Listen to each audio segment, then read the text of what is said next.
I guess a dragon was a bit much to take on, even for the Reaper. You should get some rest. We all should.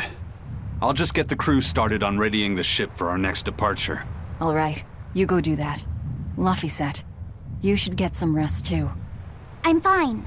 It's more important that I focus on finding an actual Therian this time. I'm going to take another try at sensing the Earth Pulse points.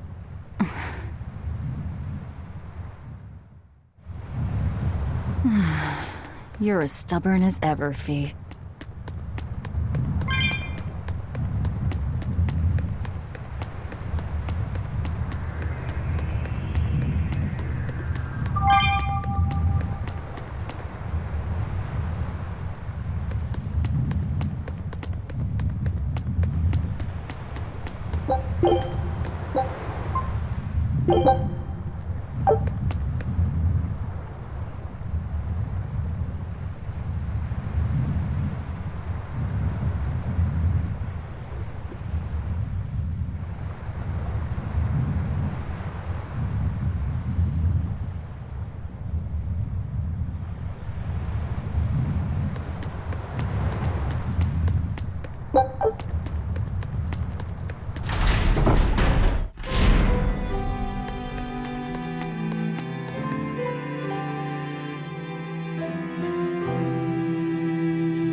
Kuragane, let me ask you something. More complaining, is it? Come on, don't be like that. Every time I turn around, Velvet or one of the pirates is telling me to go make some delivery to some island. I can never get a break. Isn't that just a sign they think you're a dependable guy? Maybe, but I don't see them sending you off on errands. It's like they take one look at your face and decide to leave you alone. I don't have a face. Oh, right, sorry. Slip of the tongue. Maybe you just don't know how much work I do around here. It's more than you think. Anything to do with iron, I do it. Making tools, repairing things. What do you take me for? Some kind of cheeky freeloader? I don't even have cheeks. You're too funny. But doesn't it ever annoy you to have all these kids giving you orders? I've spent my entire life thinking of nothing but forging swords. It's been centuries since I've interacted with youngsters like them. They can be a hassle, but at least it's a new hassle. Yeah, that's what I thought at first. So I went along with whatever they asked. But I've been too nice, so they keep pushing work onto me. Maybe if I hadn't been so helpful, they would have stayed out of my face like they stay out of yours. I don't have a face. That's not the point. Aren't you even listening to what I'm saying here? You need to make up your mind. You and I got on this ship alongside these people, who are putting themselves in great danger in order to live the lives of their choosing. If you don't like it, then go on and get off this ship with your tail between your legs. Yeah, except I don't have a tail right now.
Don't push yourself too hard now, Laphicet. You hear me? I hear you. I just...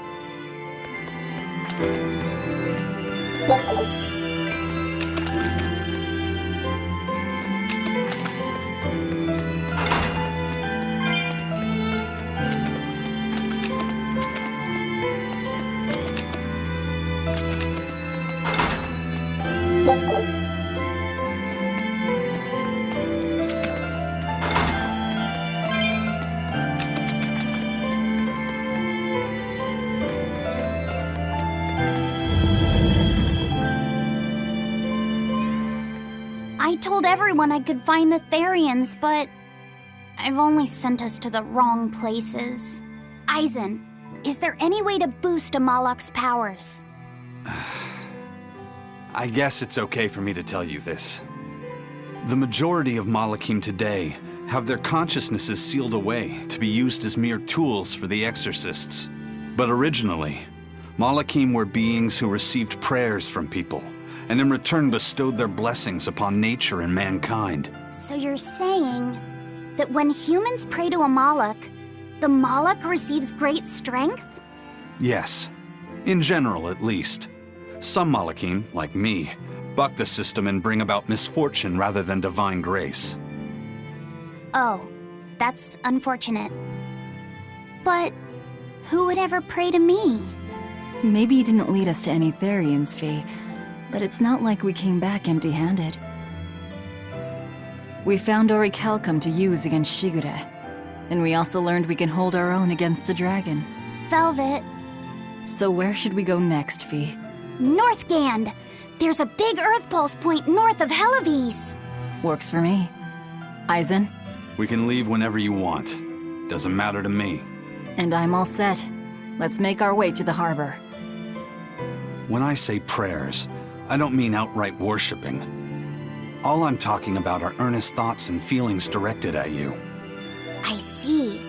So I'm already receiving prayers then.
next target is north of Helives, near the Faldes ruins. In light of everything we know, I'd say it's highly likely we'll find a Therian there. Let's hope. Then we should make our first stop, Port Helives. With the, mischief we got into last time, getting into the city might prove difficult. Benwick, how are things in Helives right now? That shipping guild that used to handle our mooring is pretty much toast. But for some reason, the Abbey isn't watching the port as much as they once were. Unfamiliar ships have been hauling in relief supplies, so if we pose as one of the transport ships, I think we can slip in. And if we divert some supplies to an unofficial channel, we might be able to secure a new mooring partner. Smuggling in relief supplies for our own disaster. Cheeky bastards, aren't we? It's what'll get us in. That much is true. It's a plan. Roger. I'll get right on it.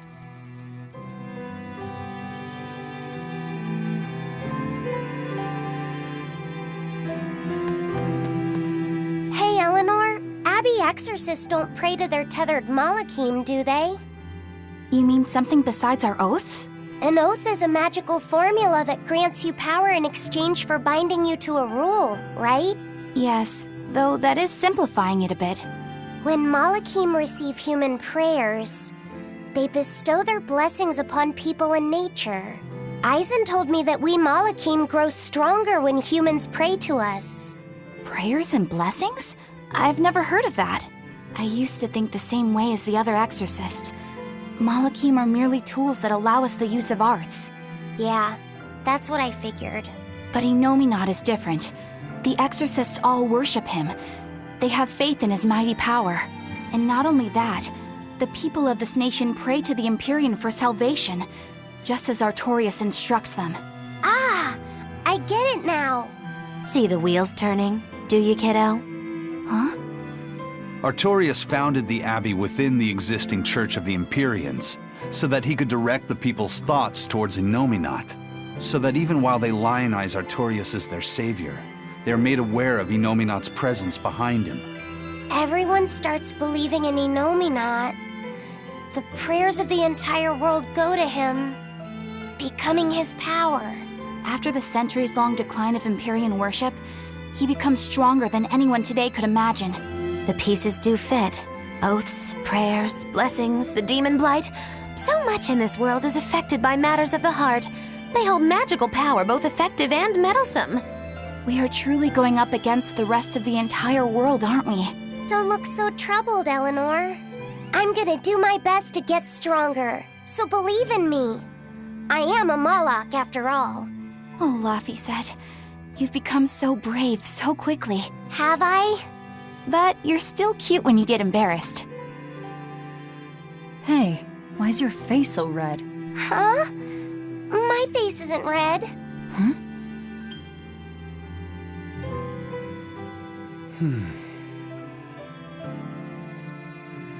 Hey, Eisen. What's it feel like to get a letter? I don't feel anything, nor do I want or need to. There's no joy in receiving these things. Huh? Why not? Don't be so shocked. Look, it's just an invoice from the Turtles. What's the big deal anyway? Do you wish you get letters too? Yeah. But I don't have anyone to send letters to. Let alone anyone who would send me any. Laphicet, I've got a letter for you. What? Really? Who could it be from? The sender is... Bienfu? Yup. You got a letter from yours truly. I figured you'd be wanting someone to send you a letter right about now, so I wrote one up for you. What do you think? You're happy, right? Oh, yeah. Thanks, Bienfu. I'll even read it for you. Dear Malak Laphicet, I hope that this letter finds you in good health and high spirits. Thankfully, I'm doing well myself, with no major changes to report. Bienfu's taking all this so seriously. It's so rare to actually see him like this. As you're aware, I've been spending my days ironing Magilu's outfits, sewing her buttons, and washing her hat and tremendously long socks. Recently, however, I made the mistake of remarking to her that she might not have been quite as slender as she once was in her younger years. She hung me upside down from the roof in the middle of the cold. I nearly became a frozen Normansicle. It was so horrible that I couldn't stop my tears from flowing down my little cheeks. There's the Bienfu we know and love. But all you wrote about in that letter was yourself. And you even read it out loud yourself. That's okay. Thanks, Bienfu. It feels nice to get a letter. That's so kind of you to say. I think I might cry again.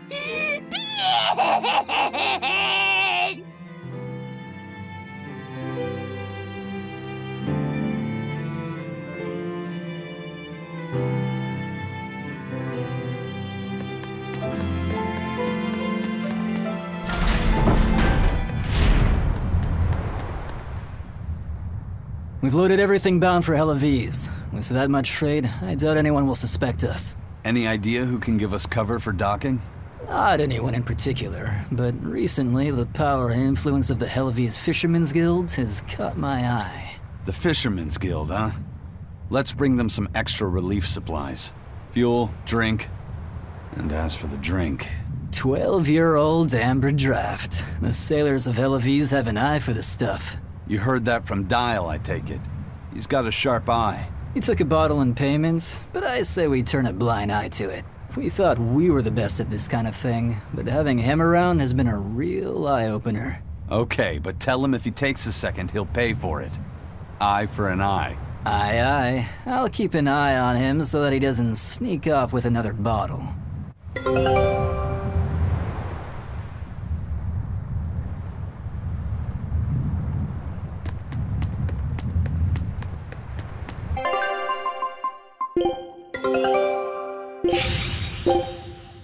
Scout ships...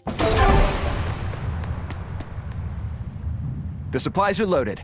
We can make for Helaviz whenever you want. That was fast. If we weren't hard workers, we wouldn't be sailors. Eleanor! Oh, what's wrong, Kamoana?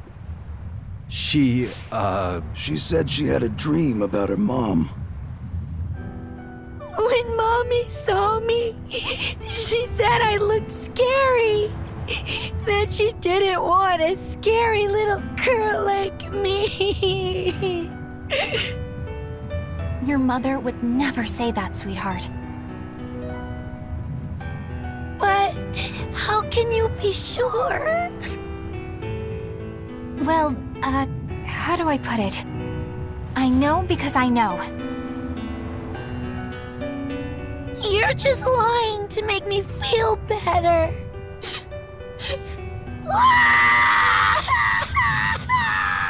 Aw, Kamoana, don't cry.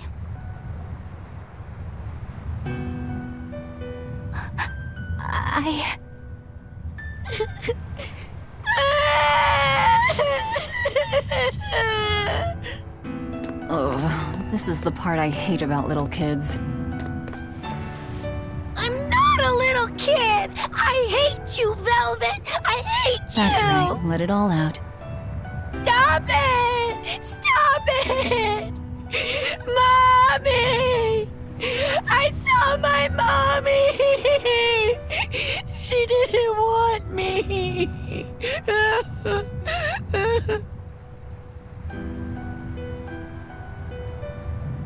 She managed to cry herself to sleep. They're not rational creatures. Sometimes you just gotta let them cry it out. You seem used to it. I guess you could say that. Laffy usually kept himself together when he was younger. But when he was really little, he had times like this every now and then. And on that note, let's take off all we can. My liege, Dial, I leave Kamoana in your care. I'll do what I can, but kids as sweet and honest as her are harder to deal with than corrupt bureaucrats. An outlaw prince and a talking lizard are no replacement for a mother.